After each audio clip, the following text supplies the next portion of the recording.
What's going on YouTube? Flashy here, and today I have another Destiny 2 build video for you guys, and this one is a ton of fun if you want to just be an Arc god. I'm talking about chaining lightning everywhere, causing mass storm surges of Arc damage, tons of AoE, and a whole lot of electricity. What I also like a lot about this build is we're going to be using Chaos Reach a ton. We're going to have a relatively lower cooldown with some really solid ways to get super energy back, so we're going to be spending a lot of time in our super and a lot of time just shooting lightning everywhere. Personally, I've been having a blast using this in Heist Battlegrounds lately, and for something that I kind of just threw together because I wanted to play an Arc build, it actually works great. But before we get into that, if you could please leave a like on the video and be sure to hit that subscribe button so you don't miss out on future Destiny 2 videos. So first and foremost, we're going to be using the Super Chaos Reach, and this is because of one of the exotics that we're going to be using. And then for our abilities, Healing Rift or Empowering Rift, whichever one you like more. Personally, I like Healing Rift just a little bit more. Then we go Burst Glide. After that, we're going to be taking the Chain Lightning melee attack. You're going to see how good this is in just a little bit. And for our grenade, we'll grab Storm Grenade. Honestly, any of the grenades are really good, but for that Arc God feeling, I think Storm Grenade is the best one. And now let's get into our aspects. The first one that we're going to be using is Arc Soul. I absolutely love this one. I actually just made a video talking all about the souls a few days ago, so if you haven't seen that one, be sure to check it out. But for Arc Soul, you cast your Rift to create an Arc Soul that fires at targets in front of you. Allies can pass through your Rift to get an Arc Soul. Your Rift charges faster when allies are near. So there's a lot going on already. We're getting DPS. We're giving our fire team a DPS, but we're also getting faster ability charge when allies are near. And then also, while amplified, your Arc Souls are supercharged and gain increased fire rate. And we will be getting amplified quite a lot in this build, so we're going to be wanting to focus on that. And our second aspect is what's going to be doing just that. We're going to be grabbing Electrostatic Mind. Defeating targets with Arc abilities or defeating jolted or blinded targets creates an Ionic Trace. Collecting an Ionic Trace makes you amplified. So this is just one of the ways that we're going to be getting amplified. But if we go over into our fragments, and personally, I'm not really too big of a fan of the Arc Warlock fragments, but I think these four work well enough, especially in this build. So the first one up, we're going to grab Spark of Recharge. So while critically wounded,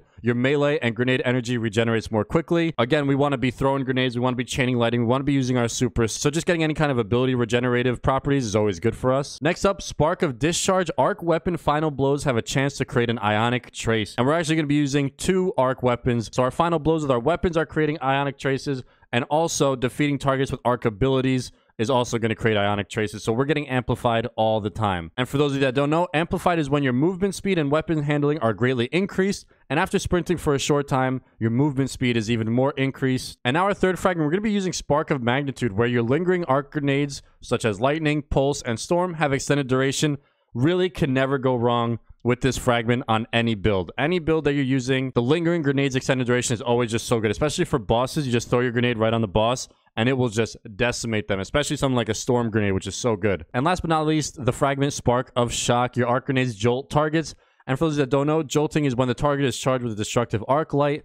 As they take additional damage while jolted, they chain lightning to nearby targets. Again, this build is all about AoE damage. It's all about chaining lightning. It's all about getting amplified. And all these abilities, aspects, and fragments come together to do just that. And it feels so satisfying when you are just clearing crowds of ads with arc damage, or you're just melting a boss with your Chaos Reach super. So now that we got our subclass, let's check out what exotics we're going to be using. And what kind of brings this all together is these boots right here, the Geomag Stabilizers. And the armor perk for this exotic is that damaging targets with Chaos Reach extends its duration. Very simple, straight to the point, and it's exactly what we're looking for. So a couple things I like about Chaos Reach a lot is that you can cancel it, and you can save some super meters. So again, you're getting your super back faster. Let's say you clear the boss or you clear the entire room with Chaos Reach. You can just end it, and you'll have a nice chunk of super meter left after that. But also, we're extending its duration. We're getting even more Chaos Reach, more damage, more lightning, just with the Geomag Stabilizers, which I like a lot. But let's actually stick on the armor side, because we have 2 really important mods we got to talk about for this build. So we're going to go into our helmet, and right here, we're going to be grabbing the Harmonic Siphon helmet mods. Now, what these do is that rapid weapon final blows with damage matching your subclass type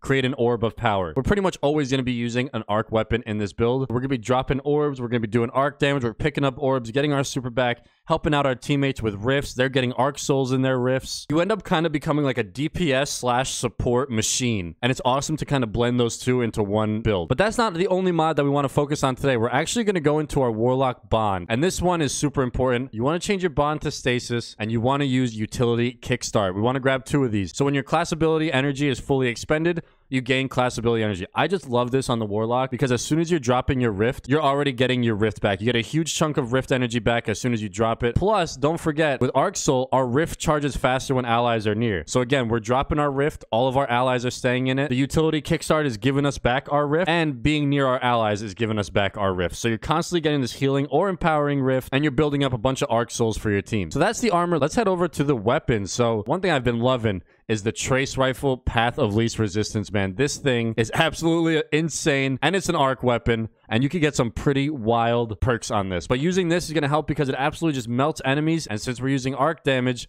we're going to be able to get that harmonic siphon. We're going to be getting orbs of power, and at the same time, the weapon just looks absolutely amazing. So definitely want to grab something like a Trace Rifle here. You can use anything you want, whatever you're comfortable with. I just been loving the Arc Trace Rifle Path of Least Resistance. And now, what kind of brings everything home? We're going to be bringing out the classic Thunder Lord with the intrinsic trait Rain Havoc. Final blows with this weapon generate stunning lightning strikes from above. Also strong against overload champions. This is what kind of brings everything together to feel like that Arc God. In Heist Battlegrounds, you actually have a ton of heavy ammo, pretty much like all the time. So you're always going to be able to use your Thunder Lord. You are just going to melt bosses. And especially in Heist Battlegrounds, a lot of the bosses, especially the Hive ones or the Fallen ones, have arc shields. They don't stand a chance. You absolutely mow through all of them. So you're throwing storm grenades. You got storms everywhere. You got Thunder Lord raining down lightning strikes from above. You got your Chaos Reach, which is extended because of your Geomag stabilizers. You have your Chain Lightning melee for when you're amplified, and it's just chaining lightning everywhere. I mean, it is just absolutely insane.